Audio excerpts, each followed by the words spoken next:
안녕하세요. 세이브 더 매스의 KFC입니다. 오늘 영상은 제가 세이브 더 매스를 통해서 무엇을 추구하고 있는지에 대한 얘기도 하려고 하고요. 그 다음에 최근에 제 관심사가 어떻게 하면 우리 학생들이 수학을 좀 더 즐겁게 할 수 있고, 그리고 가장 중요한 것은 수학 공부를 하고 나서 내가 무엇을 배웠는지 알겠고 그 아는 거를 기초로 해서 문제가 풀려요 라고 하는 이러한 공부를 관심을 많이 갖고 있기 때문에 저도 사실은 유튜브 통해서 다른 영상들도 많이 보고 있습니다. 근데 최근에 인구법 영상의 흐름이라고 하면은 굉장히 긍정적인 부분도 많이 있습니다. 깜짝 놀랄 정도로 제 생각과 같은 이야기를 하시는 분들도 많이 있죠.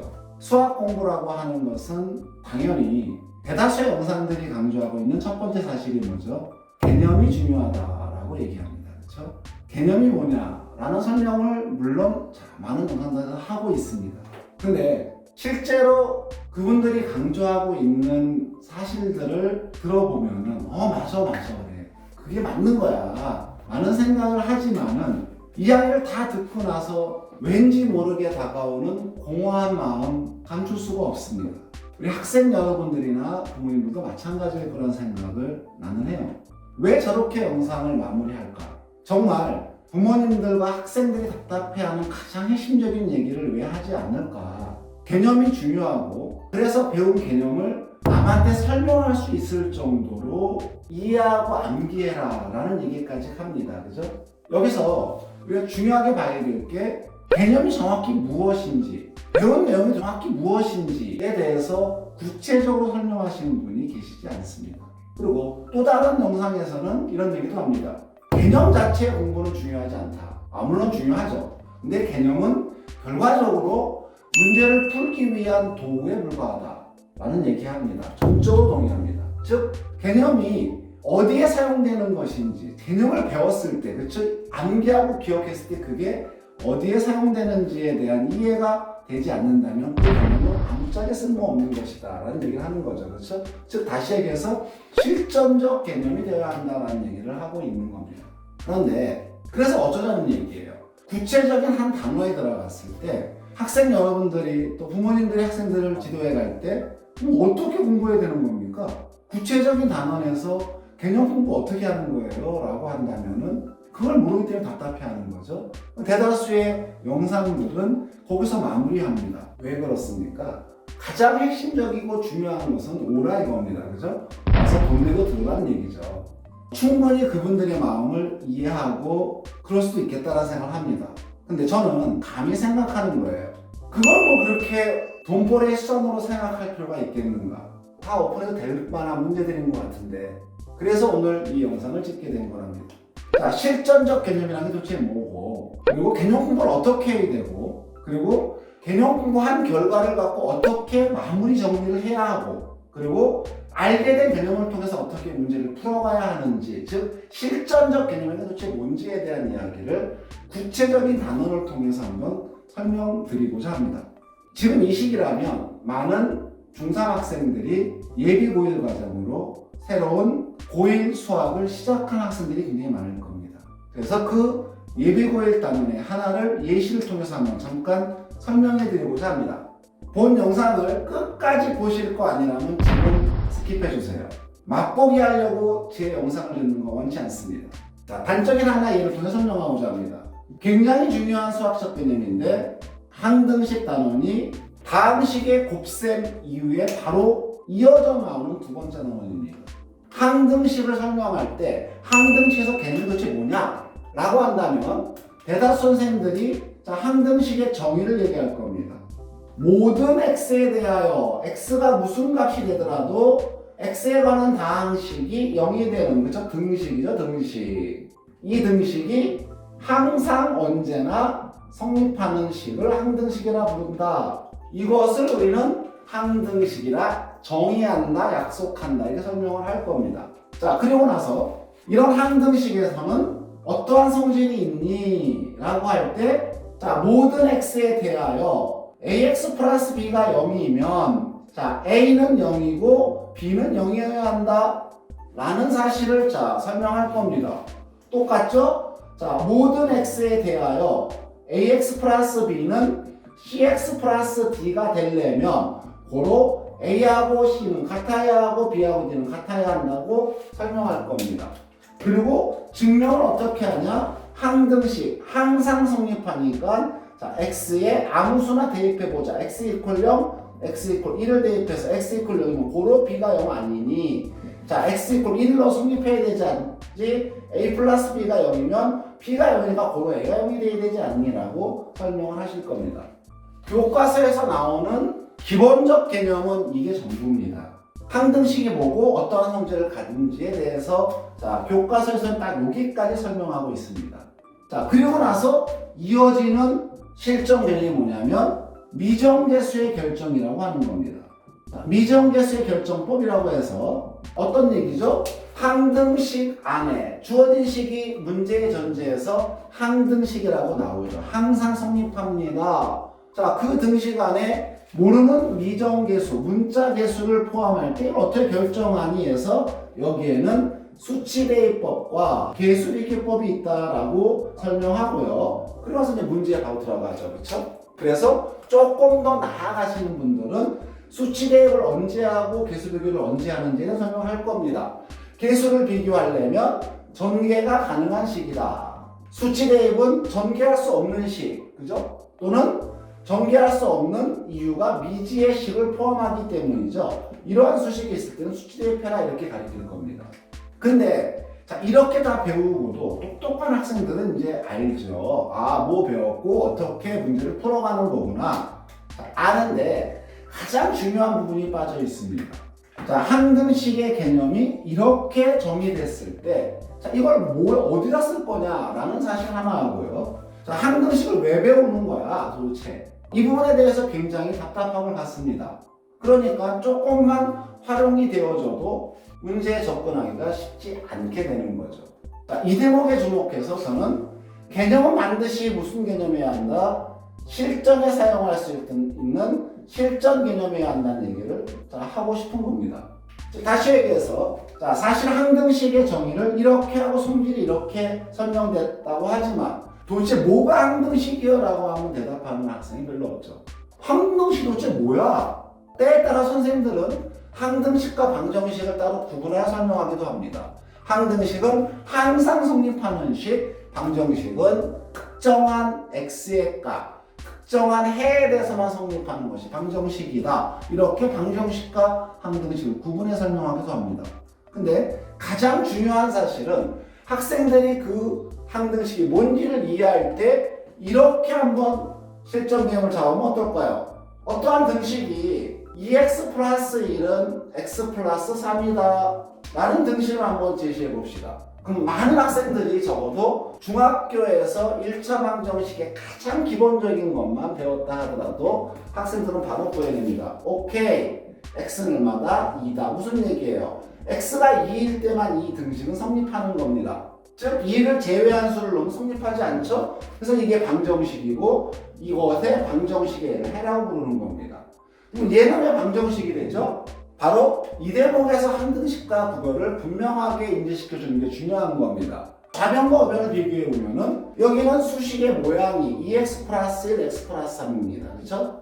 수식의 모양이 다르죠? 그래서 아무리 수식을 정리해도 수식이 남아있게 되는 겁니다. 그러니까 남은 수식, x를 포함하는 남은 수식에서 는 0으로 보면은 특정한 x에 대해서는 성립할 수가 밖에 없는 게 되는 거죠. 그럼 한번 이런 예를 들어볼까요? 2x 플러스 1은 2x 플러스 1. 왼쪽에 있는 수식과 오른쪽에 있는 수식이 완전히 똑같죠. 그러면 모든 학생이 이해를 하게 됩니다. 아, 왼쪽과 오른쪽이 똑같으니까 x의 어떤 값을 똑같이 넣어도 똑같은 식이니까 항상 같을 수밖에 없구나. 무슨 얘기예요? 항등식을 이해할 때 얼마나 중요한 설명입니까? 도대체 항등식이 뭔지 이렇게 추상적인 개념을 통해서 교과서적 개념으로 항등식을 이해하는 것하고 무엇이 항등식인지 보세요. 자, 어떠한 경우도 왼쪽의 식과 오른쪽의 식이 완전히 똑같다면 이럴 때 x에 어떤 값이 들어가도 똑같이 1이 들어가도 2가 들어가도 그렇죠? 같은 식에 같은 값인데 다른 값이 나올 리는 없지 않습니까? 이거는 제가 실전에서 실제 수업 현장에서 보면은 90% 이상의 학생이 이해합니다. 아, 그래서 알게 되는 거죠. 항등식이 이런 거구나. 그러니까 뭐예요? 그러니까 자, 성질이 가능한 거죠. 왼쪽에 뭐가 있죠? ax 플러스 b, 오른쪽에 0이 있습니다.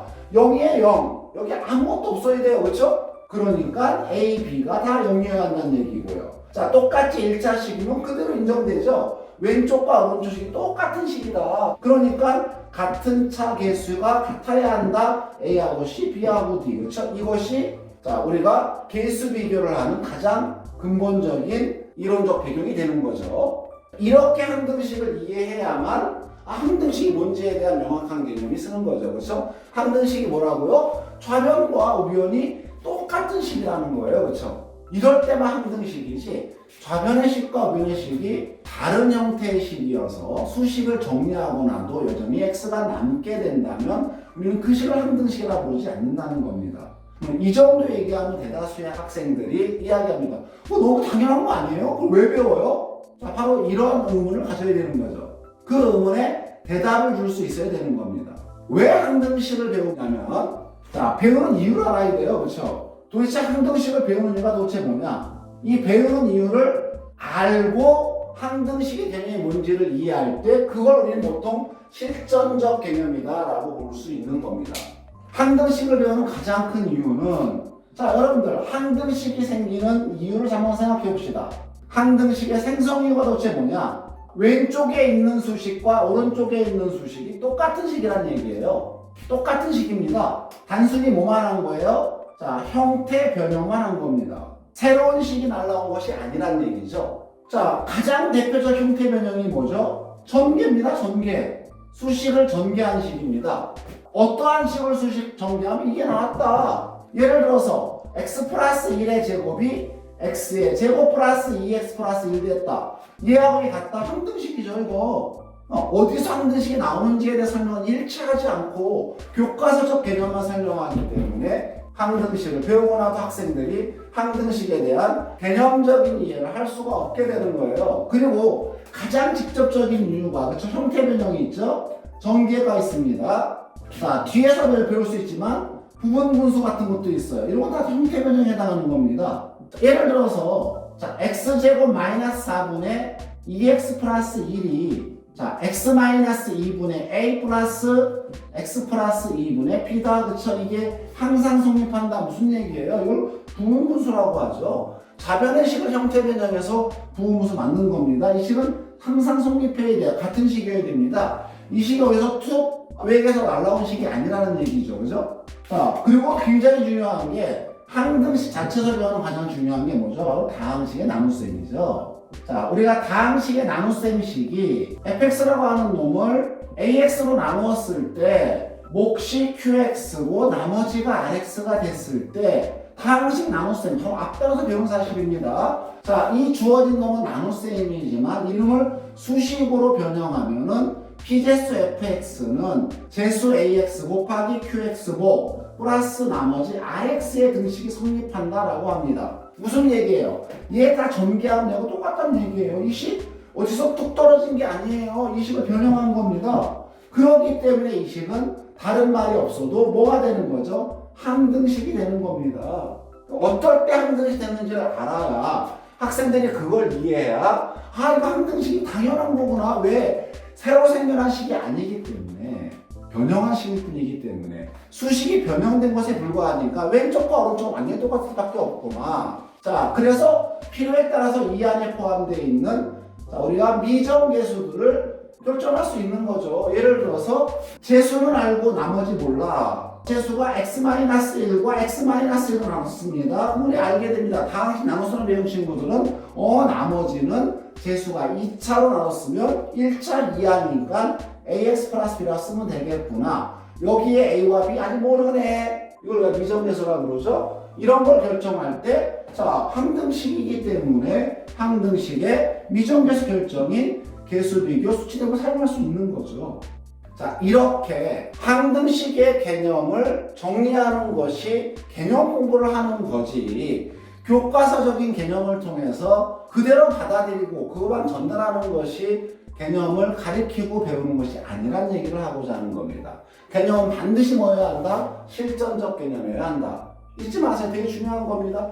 반드시 개념 공부한 이후에 그 개념을 이용해서 문제를 풀어갈 수 있는 능력이 있어야지. 그러면 그 정도의 이해가 되도록 설명이 뒷받침돼야 하는 거죠. 그렇죠? 선생님들이 그 정도는 가르쳐야 한다는 얘기입니다.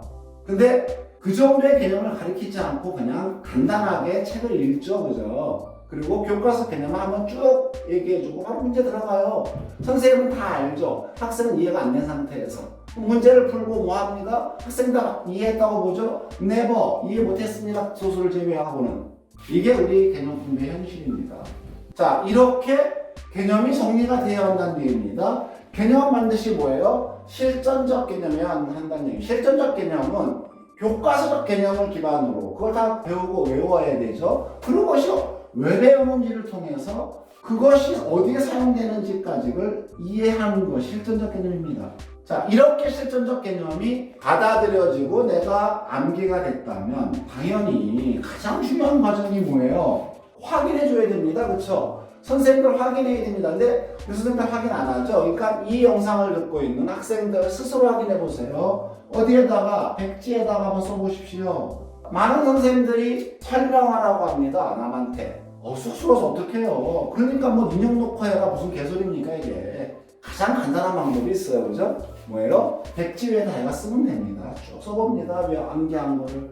자, 썼죠? 그러면 나서 개념을 정리한 노트 또는 교재에 설명된 개념을 비교해 보세요. 빠뜨린 게 있는가. 또 빠뜨린 게 있는 거는 다시 여기에다 뭘로 빨간색으로 추가해 드려야 되겠죠. 잊어버리니까 다시 더 많이 외워줘야 되죠. 다시 한번 스스로 백지 테스트 해보는 겁니다. 이렇게 배운 개념에 대해서 알지 못하고 암기되지 않은 상태에서 문제풀이가 진행이 되어가고 있는 게 우리 현실이라는 얘기예요. 자, 이것이 제가 얘기하는 실전적 개념의 실체 중에 하나랍니다. Save the Math의 저 KFC는 앞으로도 많은 영상을 통해서 고1, 고2, 고3의 각 단원별로 반드시 우리가 알아야 될 개념이 도대체 뭔지 그리고 개념의 구조가 어떻게 되어 있는지 풀어낼 겁니다. 만약에 여러분들이 댓글을 통해서 쌤 이거 한번 정리해 주세요 하면 참고하여 그 요구를 들어주고 그거에 대한 개념 정리 한번 자세히 설명하는 영상을 준비하려고 합니다. 자, 그리고 사실은 마무리가 뭐냐면 이렇게 해서 자, 우리가 개념 공부했죠. 실전적 개념 정리했죠. 그리고 그거 갖고 문제 풀었죠. 그렇죠? 그러면 그 단원 전체를 한번 정리할 필요가 있는 겁니다. 이게 굉장히 중요해요. 문제 푸는 시간 하지 말고 개념 전체를 정리해보세요. 단원의 구조를 한번 정리해보세요. 항등식에서 시작해서 자, 맵을 작성하는 거죠. 자, 항등식이 뭔지 정의를 하고요. 그 다음에 항등식의 의미가 뭔지 설명하고요. 그 다음에 자, 성질 우리가 정리하고요. 어디다 쓰니? 아, 전개식에서 쓰고 강낭식에서 쓰고 전체 개념이 이렇게 맵으로 정리가 되면은 아무리 시간이 흘러도 절대로 잊어먹을 수가 없습니다. 그리고 이렇게 맵으로 정의된 개념만이 조금 더 어려운 문제를 풀어갈 때 힘이 될 수 있습니다. 항등식 가운데 일부 극히 작은 것만 알게 되면 그와 관련된 건 풀 수 있죠. 근데 꼭 그것만 나오려는 보장은 없지 않습니까? 항등식 전체를 내 머릿속에 꽉꽉 채워넣는다는 얘기는 그냥 마구 채워놓으면 쓰레기통밖에 안 돼요. 정리된 겁니다. 저는 구조화라고 부릅니다. 구조화. 자, 맵을 작성해 보는 겁니다. 자, 그게 단원의 마무리입니다. 제가 생각하는 수학 공부의 가장 핵심을 얘기하는 겁니다. 실전적 개념이 되어야 한다. 그리고 실전적 개념으로 공부한 내용은 마무리해서 구조화시켜야 한다. 맵을 작성해야 한다. 이게 제가 생각하는 개념 공부입니다. 앞으로도 구체적인 예를 통해서 공부법의 실제를 보여드리고자 합니다. 많은 관심과 시청 바라고요. 그리고 혹시 궁금한 게 있다면 학생들이나 학부모님들이나 자, 댓글 달아주시면 성실히 답해 드릴 거고요. 그리고 카톡을 통해서 질문해도 됩니다. 제 카톡 아이디가 저희 그대로입니다. Save the Math입니다. 자, Save the Math를 통해서 카톡을 자, 아이디를 검색하시면 자, 저하고 친구 사이가 될 수 있겠죠. 자, 통해서 문의해 주셔도 성실하게 답변 드리겠습니다. 다음 영상에서 만나 뵙겠습니다. 감사합니다.